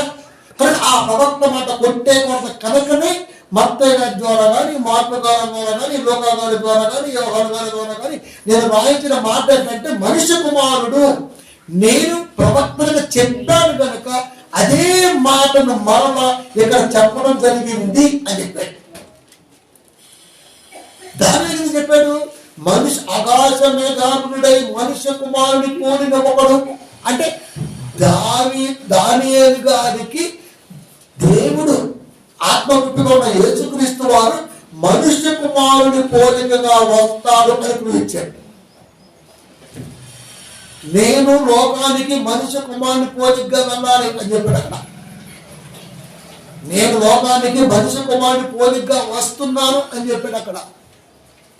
మెస్సయ్యాని ఎదురు చూస్తుంటారు కదా, వాళ్ళు నన్ను చూడాలంటే నేను మనుష్య కుమారుడిగానే వెళ్ళాలి. ఆ ప్రవక్తకు చెప్పిన మాట నిలవర్తించడం కొరకే మత్తయి గారి ద్వారా ఆ పదం గడించాడు. తెలుసా? చూసారా ఎంత నింకెడుతున్నాడా? అందుకనే మనం చదువుతుంటే నేను ప్రవక్తల వచనములు కొట్టేయడానికి రాలేదు అనగానే మనం అనుకున్నాం, రాయబడి మీద నడత చేయొద్దు, అది కొట్టితే రాదు దాన్ని చేయమన్నారా? మనకు అర్థం అదే కదా. ఏమర్థం చేసుకుంటాం? 10 Commandments లో ఆయన పలికినటువంటి పరిశుద్ధాత్మ ప్రేరణతో చెప్పబడిన మాట నెరవేర్చడానికి వచ్చాడా? ఎలా యేసుక్రీస్తు అర్థమవుతాడండి? ప్రవక్తలు మోసే ప్రవక్తే కదా, మోసతో రాయించబడిన మాటే కదా. కనుక అర్థం చేసుకోవడంలో ఎప్పుడైతే లోపం ఉందో జీవితంలో అర్థమయ్యే ఛాన్స్ ఎప్పటికీ ఎండ్ ఆఫ్ లైఫ్ చివరి క్షణం వరకు అర్థమయ్యే ఛాన్స్ లేదు. నీకు వాక్యమే అర్థం కానప్పుడు యేసుక్రీస్తు ఏమంటున్నాడు? యేసుక్రీస్తు గురించి ప్రతి ఒక్కరు మాట్లాడుతుంటారు, పోస్ట్ పెట్టేస్తుంటారు, ఆయన గుడ్డు తొక్కాలి. నీకు ఏం తెలుసు? పెట్టిన రిఫరెన్స్ లో అర్థం తెలుసండి ఎవరికి? పెట్టేస్తానంటే 12 కూడా పెట్టేస్తున్నారు. ఇదేంటి నాకు తెలిసే పెడుతున్నానా తెలియక పెడుతున్నానా? తెలిస్తేనే పెట్టాలా. పోలీస్ అనే పదం నీకు తెలుసు కాబట్టి నీ బండి మీద రాయట్లా, రాస్తే నిన్ను పొత్తి కడుపు తంతారు. ఇది బరాబర్ పదం. పోలీసు నా బండి నా ఇష్టం, 100 రూపాయలు ఉన్నాయి, ఆడికి వెళ్ళినా కట్ చేయించుకున్నా రాయించలేదు. నువ్వు ఎవడు మనం సిగ్నేస్ తొక్కేస్తలేవు. పోలీసు ప్రశ్న రాయించు, దమ్ము ధరించాలి. ఈ 2 పదాలు పెట్టడానికే నీకు రాజ్యాన్ని ఒప్పుకోదు, పైగా నీకు భయం పెట్టలేదు. ఏ కొత్త బండి కొన్నా వాడు ఓమో గీమో డీమో రామో ఏదో రాస్తుంటాడు, నువ్వేమో డిస్కు బొస్కు ఏసు బీసు నువ్వు రాస్తుంటావు. అయితే బాగానే ఉంది. ఇది ప్రాబ్లం లేదు. అది రాజ్యాంగానికి సంబంధించిన ఏ ఒక్క పదం దమ్ముంటే రాజ్యాంగానికి ఆది మూలం బైబిల్ దీనిలో రాస్తాను మనం. నాకు గ్రూపుల్లో వచ్చేస్తుంటే తలనొప్పి వచ్చేది. నువ్వు ఇది తెలిసి పెడతాడా తెలియక పెడతాడా? టెప్ప ఏంటిదా ఇది? ఏంటిది పని ఉందండి. పొద్దున్న దేవుడి పని అవుతుంది, ఇది దేవుడి పని, ఇది పోరంబోడి పని. ఆ దేవుడి పని అవుద్ది, దేవుడి పని అవుద్ది, ఆ దేవుడి పని. దేవుని పిల్లలు ఏం పెడతామో తెలియదు, ఏం చేయాలో లేదు. అది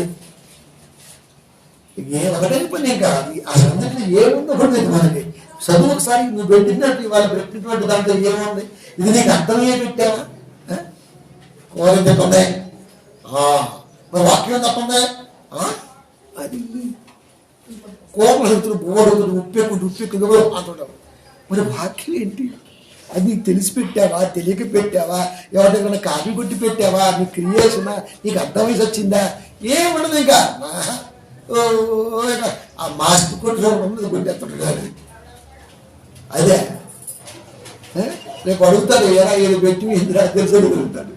ఏం తెలుసు ప్రభా, ఏం తెలుసు మనం పెడతాం టైట్లు.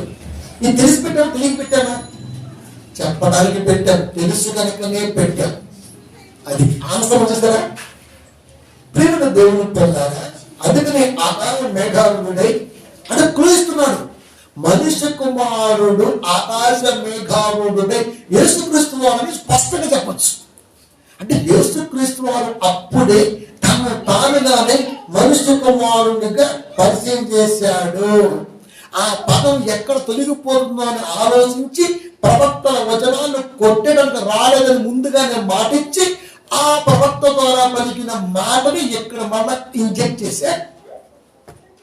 ఎంత చెప్పాలా మనుష్య కుమారుడు గురించి చెప్పాలంటే వాటిని ఇచ్చేసేది వాడిని 9 కుమారుడు వడ్వాన్ కుమారుడు కాబట్టి మనిషి కుమారుడా, దావీదు కుమారుడు కాబట్టి మనిషి కుమారుడా, దావీదే ప్రభు అని అంటే తెలిపింది అక్కడ కాదని.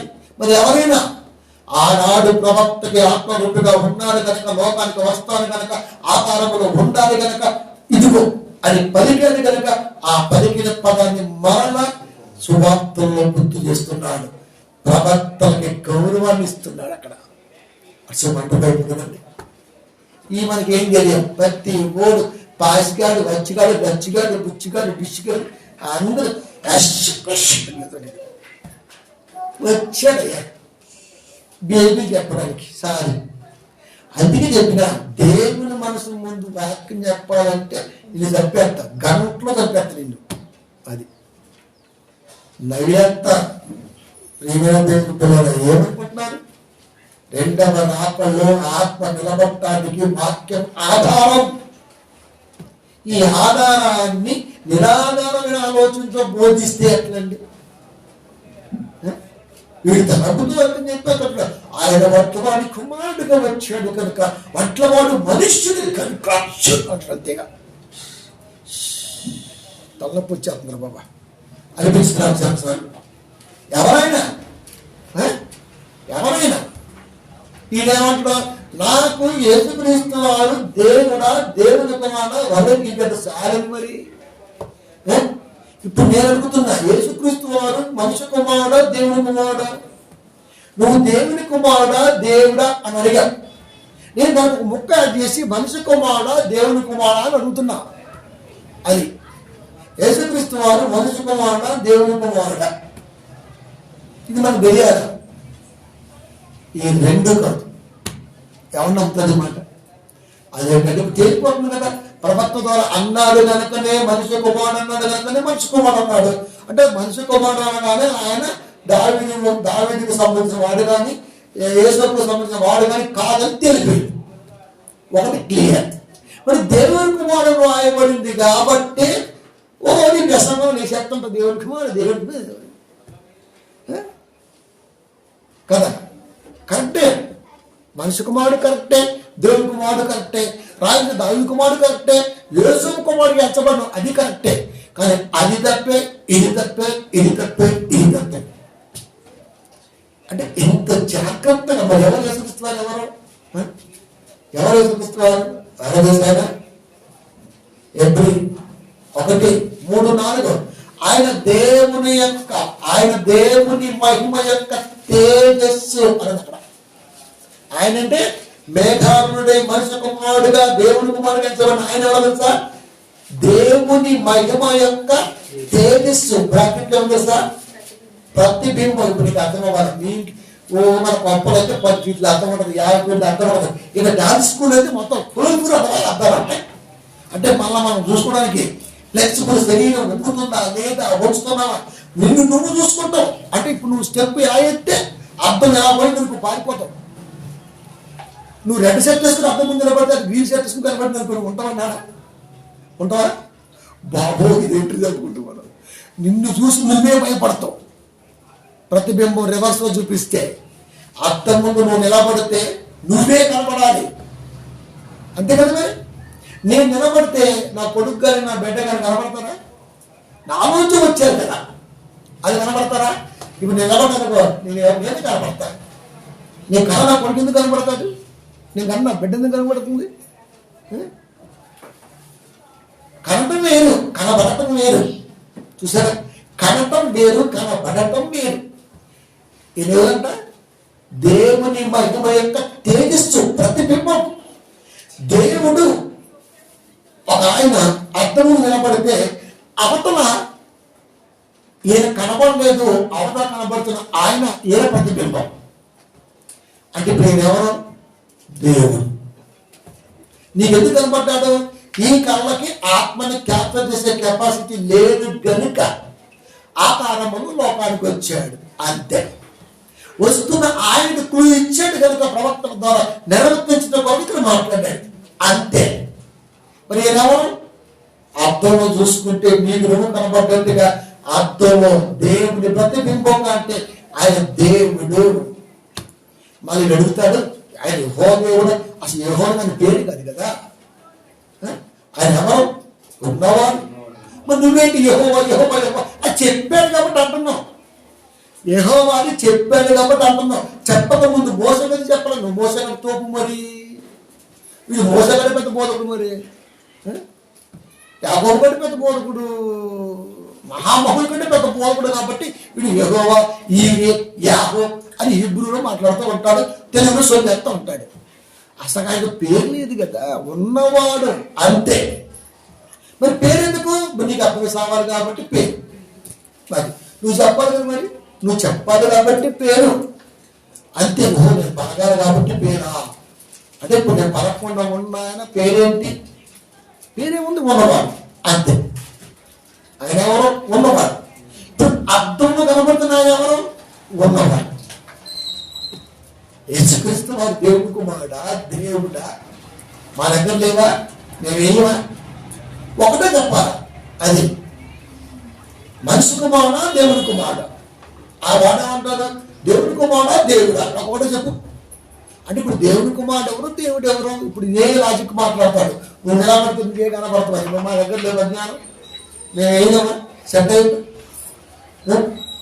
నువ్వు నిలబడితే నువ్వే కనపడాలి. అర్థం దేవుడి ప్రతిబింబం అంటే కనపడని దేవుడి ప్రతిబింబమే ఆయన కనుక దేవుడు.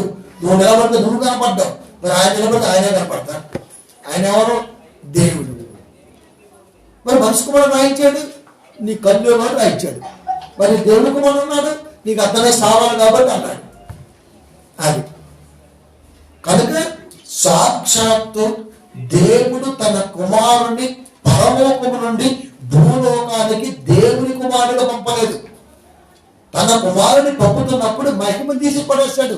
అందుకే 17:4 మరలా అడుగుతున్నాడు, తండ్రి నీ యొద్ద ఉన్నప్పుడు నాకు ఏ మహిమ ఉంది? ఏ మహిమ ఉంది? నీ కుమారుడుగా దేవుని కుమారుడుగా మహిమ ఉంది. ఆ మహిమ ఇప్పుడు నాకు కావాలి, ఇప్పుడు కావాలి నాకు. అది 5:14 యోహాను సువార్త 17:4-5 ఎవరడుగుతున్నారు? యేసుక్రీస్తు వారు అడుగుతున్నారు. ఎవరడుగుతున్నారు?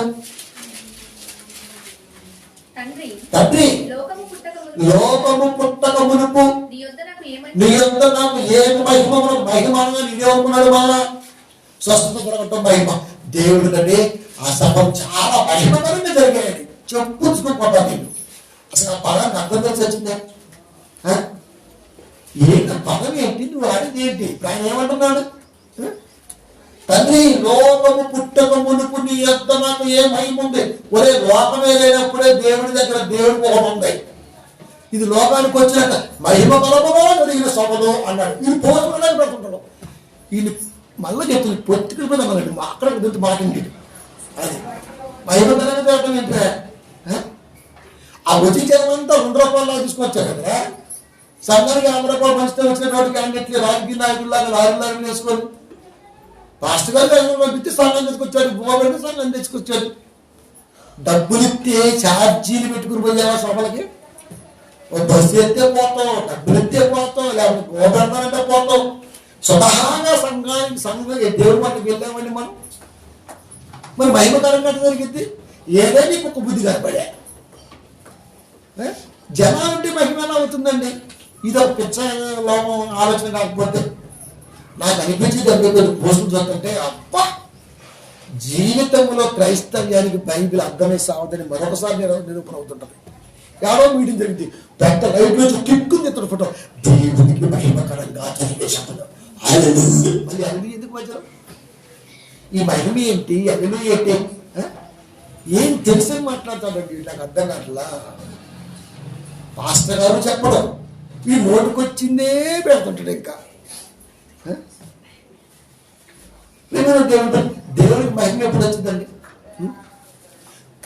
గుడ్డోడికి చూపు రావటం దేవుడికి మహిమ. దేవుడి మహిమార్థమే వాడు ఇలా పుట్టాడు. గుడ్డివాడిగా పుట్టడం దాని అర్థం ఏంటి? చెడువాడికి పుట్టడం అర్థం ఏంటి? దేవుడికి మహిమ కలగాలి అంటే వాళ్ళలో ఉన్నటువంటిది అది పోతే కానీ మహిమ. అది జనాలు చూస్తే మహిమ, లైట్ చూస్తే మహిమ, ఓ పొలపల్ల చూస్తే మహిమ, లేకపోతే డ్రోన్ కెమెరాకి షూట్ చేస్తే మహిమ. ఈ దరిద్రం తొలగిపోయేది లోకాన్ని సార్ మా ఆలోచన దేవుడి మీద కలిపేస్తుంది. పాపం పాపం భలే అనిపిస్తుంది నాకైతే. చాలా నేర్చుకోవాలి. ఆయన దేవుని యొక్క తేజస్సును అంటే ప్రతిబింబం అర్థం కనబడితే ఆయన నిలబడ్డాడు, ఆయనే కనబడతాడు. అది అంటే యేసుక్రీస్తు వారు దేవుడు, దేవుని కుమారుడుగా నీ పరిచయం చేశాడు. మనిషి కుమారుడుగా ప్రవక్త ద్వారా పలికాడు. అసలు ఆయన ఎవరు తెలుసా? దేవుడు. అంటే యేసుక్రీస్తు ఎవరు? దేవుడు. అది ఒకటి చెప్పు, మనిషి కుమారుడు చెబుతాం, దేవుడు కుమారు అంటే ఏదో చెబుతాం, నీకు తోటగా అని ఉంటే చెబుతాం. చెప్పమా? ఎందుకు చెప్పం? 15 ఏప్రిల్ ఇట్లుండగా దేవుని కుమారుని పాదములతో తొక్కి అంటే ఇప్పుడు యేసుక్రీస్తు వారి కింద పడిసి కష్ట తొక్కారనే అయ్యా అర్థం కదా.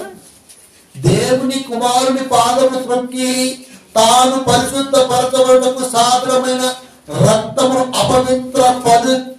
అపవిత్రమైనదిగా ఎంచి కృపకు మూలముకు ఆత్మను తిరస్కరించిన వాడు ఎంత ఎక్కువైన దండనకు పాత్రలుగా ఎంచబడి నీకు తోస్తుంది. అంటే దేవుని కుమారుని పాదములతో త్రొక్కడం అంటే యేసుక్రీస్తు వారిని కింద పడేసి తొక్కడం. వాక్యం అండి. దేవుని కుమారుడు అంటే వాక్యం. దేవుని కుమారుడు is equal to word of God. వాక్యం. వాక్యాన్ని పాదాలు తొక్కేస్తున్నాడు. తెలుసా నీకు? నిజం. వాక్యాన్ని తొక్కేస్తున్నాడు అంటే వాస్తవాన్ని బయటికి రాకుండా దాచేస్తున్నాడు. పౌలు లాంటి ఉద్దంతులే వాక్యము బంధించి ఉండటం ఇష్టం లేక వాక్యం కోసం రేయబొగులు కష్టపడి లోకానికి తీసుకొస్తే ఈ రోజున సత్యాన్ని తొక్కేస్తున్నాడు. ఎడల పరిశుద్ధ పరచబడుటకు సాధారణమైన రక్తమును అపవిత్రమైనదిగా ఎంచి అంటే నీ దరిద్రపు బ్రతుకుని మార్చిన దేవుణ్ణి చివరికి నువ్వు వంచావు. కృపకు మూలముగా ఆత్మను, ఏ ఆత్మ అయితే నీకు పరిశుద్ధాత్ముడుగా బాప్తీసమును తోడున్నాడో దాన్ని కూడా తిరస్కరించిన వాడు. అంటే వాక్యాన్ని తొక్కుతున్నాడు అంటే అర్థం తెలుసా? నీ రోత పాత జీవితాన్ని మార్చిన వాక్యాన్ని ఈ రోజున కొద్ది కాలం పోయిన తర్వాత దాన్ని నిజాన్ని దాచి మాట్లాడుతున్నామే. నీకు ఎలాంటి శిక్ష ఉందంటే అబ్బో ఉచ్చ పేగైతారట. అయినా అర్థమైంది. మరి ఎంత దండనకు పాత్రగా ఎంచబడు, ఎంత దండన కాలుస్తుంటే ఉంటది. ఈ ఎండాకాలం వేడి చేస్తే డ్రాపులు పడితే ఎక్కడో తెలుసా? స్వర్రం అంటుంటది. ఇక నీ జీవితం నువ్వు ఎక్కడోడివి, ఎలాంటోడివి, నీ బ్రతుకేంటి, వాక్యం నీ దగ్గరకు వచ్చి నిన్ను తాకి నిన్ను ఆలోచింపజేసి పరిశుద్ధాత్మ ప్రేమతో సంఘ కాపరితో బాప్తీసం ఇచ్చి ఈ రోజు నేను వాక్యం కాడికి తీసుకొస్తే ఈ రోజు దాన్ని పాదాలతో ఎంత బలిసిందండి మనిషికి. బలిసింది చెప్పండి, ఎంత బలిసిందంట. అసలు పాలు ఎందుకు ఇచ్చాడు? పాలు ఎందుకు ఇచ్చాడు? ఎందుకు ఇచ్చాడు? దొక్కడానికి. ఈ కాలు టకటక రెడీ అయిపోయి స్వార్థ ప్రార్థన విశ్వాసంతో కూడినటువంటి ఆలోచన కలిగించడం కొరకు ఈ పాదాలు. అలాంటి పాదాలతో ఈరోజు అంతే స్పీడ్గా వెళ్ళిపోయి స్టేజ్ మీద నిలబడేసి యేసుక్రీస్తు వారిని కొందరేమో దేవుడు, కొందరేమో కాదు, ఆయనేమో బుద్ధిమంతుడు, నువ్వు ఇవ్వాల్సిన సర్టిఫికేట్ మరి ఆయనకి నువ్వు ఇస్తే కానీ ఆయన గొప్ప వద్దు. మరి నువ్వేమో దాస్ గారు ఇంటికి నువ్వు ఇస్తే అంటే నీ అయ్యా నువ్వు ఇవ్వకపోతే అంత ఇస్తున్నాడు సర్టిఫికేట్, వీడిస్తాను సర్టిఫికేట్. మరి ఆయన నీకు సర్టిఫికేట్ చేశాడు. మరి ఎంత మంచోడండి మన దేవుడు అని భర్త అనుకుంటున్నావు ఏంటి అలా మాట్లాడతాం? ఈ తెలుగు చాలంటే ఇదే బ్యాచ్, ఇదే దగ్గర బ్యాచ్. మా ఆయన శ్రీరామచంద్రుడు అనికి శతడుని పాలు చేశాడు, మా ఆయన రాముడు అనికి తను దిశా పడేశాడు. ఇయ్య మా ఆయన దేవునికి మనం అర్థం చెప్పిందా? అనగా అజనబాడు బాహుబలి ప్రభాస్ ఆడు ముసలి ఇట్టు లేవలేకపోతున్నాడు. అది మీ వాళ్ళు ముసడా భర్తను పోల్చడం కూడా అట్లా వాళ్ళకి సినిమా హీరోలతో పోల్చడం ఏంటిరా? ప్రేమనంటే పిల్లలు మీ ఓడు హీరో ఈడే ఆడు అలా మోస మరి అటు నుంచి వస్తుంటారు వీకే. అంటే మన పొరలన్నీ సినిమా టైపులే, లైఫ్ అంతా సినిమా టైపులే. అందుకని కదా బుద్ధి రావాలి కదా, పోసలు ఒక మొత్తం సినిమా అంతా పెడుతుంటా, మధ్య మధ్య ముక్క పెడుతుంటా. ఎవరైనా అడుగుతుందేమో చూస్తున్నప్పుడు మన దేవుడు కామెంట్ రూపంలో కోటేద్దాలు ఒక్క దొరకట్లా. ఈ బాధ దేనికి ఎందుకు ఇచ్చాడు? 10వ అధ్యాయం ఎబ్రీ 14-15 వారు విశ్వసించిన వారికి ఎట్లు ప్రార్థన చేస్తారు? ప్రార్థన చేయడానికి కావాలి. విన్న వారు ఎట్లు విశ్వసించుతున్నారు? వాడు వినాలి క్రీస్తు గురించి, అంతే కదా. తర్వాత రోమా 10:14-15 ప్రకటించువాడు లేకుండా వారెట్లు విందురు, ప్రకటించువారు ప్రకటింపని ఎడలా ఎట్లు ప్రకటించుదురు? ఇందు విషయమై ఉత్తమమైన వాటిని కూర్చిన సువార్త ప్రకటించే వాదములు ఎంతో విశ్వాసం కలిగించడానికి, వినిపించడానికి, నడిపించడానికి, వెళ్ళు తీసుకురావడానికి ఇది వాక్యం ఆధారమయ్యి నేను నడిపిస్తుంటే వీడు వెళ్ళిపోయి ఛాలెంజ్, ఆయన దేవుడు కుమారుడే, దేవుడు కాదు, ఆయన దేవుడే, ఏదో ఒకటో చెప్పు, రెండు చెప్పటం ఏంటి? ఏంటిదా మీరు? ఆయన ఎవరు తెలుసా? దేవుని యొక్క తేజస్సు, దేవుని ప్రతిబింబం. అది ఇప్పుడు దేవుడు అంటావా, దేవుని యొక్క రూపం అంటావా, దేవుని యొక్క బొమ్మ అంటావా? ఏమంటావు? నువ్వైతే నీ బొమ్మ అద్దంలో కనబడదు, నువ్వు బొమ్మ కాబట్టి. ఆయన బొమ్మ నిన్ను చేసినటువంటి ఆయన నువ్వు బొమ్మ అయితే ఆయన కొమ్మరి, నువ్వు బొమ్మవే మరి, కొండవే నువ్వు కొమ్మరి, ఆయన కొమ్మరి మరి. దేవుని ప్రధాన కనుక ఉత్తమమైన వాటిని గురించిన సువార్త ప్రకటించు పాదములు ఎంతో ఉత్తమమైనవి. చెత్త నేను ఆ వ్యాపారం చేసిన, అది మానేసిన, ఆ రోజున మన ఆయన కూడా వ్యాపారం కొత్తగా వ్యాపారం చేశాడు, ఆయన 1-4 ఇచ్చాడు, నేను కూడా అలాగే ఇచ్చాను. అబ్బో ఏం కంపారిజన్ రా? ఏ సాక్ష్యాలండి? అసలు నీ సాక్ష్యం ఎందుకురా మాకు? ఏ సాక్ష్యం కూడా కావాలి? ఈ సాక్ష్యం ఎందుకు మాకు? ఎంతో సుందరమైనది. నేనేమో ఇంకా ఉత్తమ సత్పదంగా చెప్తుంటాం. యాదై పెద్దమే, యాదై లాస్ట్ మాట. మేము 6-9 ఆలోచించుని యెహోవా పట్టణములకు ప్రకటన చేయుచున్నాడు. యెహోవా పట్టణములకు ప్రకటన చేయుచున్నాడు. దేవుడు లోకానికి ఇలా వాక్యం చెప్పాలని ఆజ్ఞ జారీ చేస్తున్నాడు అన్నదా సారాంశం. జ్ఞానము గలవాడు నీ నామమును లక్ష్య పెట్టును, నీ మాటలు కదా, నీ నామము లక్ష్య పెట్టును. నామం లక్ష్య పెట్టడం ఏంటి? యెహోవా పేరు బాగుంది కాబట్టి అదే అర్థం. జ్ఞానము గలవాడు నీ నామమును అంటే ఏ నామం? యెహోవా నామమా? నామం అంటే పేరే కదా, పేరు కాదు, గుణం. పేరు అనేది గుణానికి సంబంధించింది. పలానా వ్యక్తి అనమనుకో, అది పేరు కనపడుతుంది. అది గుణం ఏంటి? మాకు ఆరోగ్యశ్రీ ఇచ్చాడండి. ఎవరైనా రాజశేఖర్ గారు ఏడి లేడు, పేరుందిగా, అది గుణం. ఆ ఆత్మ కలిగి ఉన్న గుణానికి ఉన్నటువంటిది నువ్వు పిలిచేది ఉందే, అది పేరు, అది నామం, అది నామ్, రకరకాలు. నామము అంటే గుణము.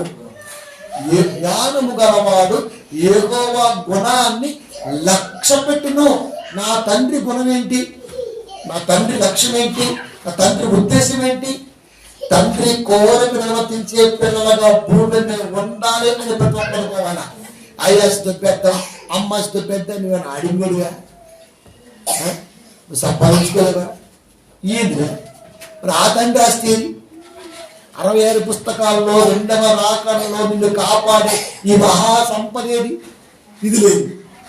మా వాడు కంటే 50 ఎకరాలు ఉందంటే 50 ఎకరాలండి మాగానండి 30 ఎకరాలండి ముందేసుకుంటాం, నేను చేసుకుంటారా? యాడేసుకుంటుందండి? ఎకరాల నుంచి చెప్పకూడదు, వాక్యం గురించి.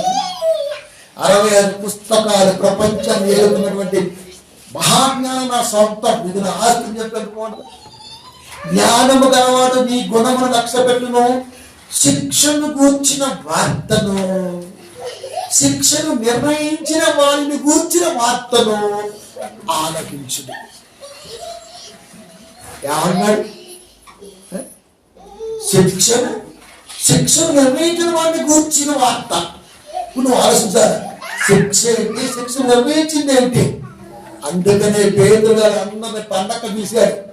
ఇక అట్లకాడ తీసుకొని పెట్టాడంటే ఒక భయపడిపోయాడండి. మహబూబాబాద్ ఎట్లా ఎలా నేను ఇప్పటికీ అడుగుతుంటా, ఎలా చేసుంటే 3000 మంది బాధపడ్డారు, భయపడ్డారు, టక టక టక టక బాప్తిసాలు తీసుకొని క్రీస్తులోకి రాజ్య స్థాపనలో వారసులయ్యారు. బతికిలాడా? భాష రాదు కదా పేతురు గారికి. అన్య భాషలు, అన్య దేశాలు, రకరకాల భాషలతో పెద్ద కొత్త పండగ యేసులో కిక్కిరిసిపోతుంటే పండగలో వాక్యం చెప్పాడు. అదే మనమైతే పెద్ద వాక్యం ఉండదు అయ్యగారికి, ఆడ వాక్యం ఉండదు అయ్యగారికి, సభలో వాక్యం ఉండదండి బాబు. ఎక్కడ వాక్యం ఉండదు అయ్యగారికి? ఉంటుందా? ఉంటుందా?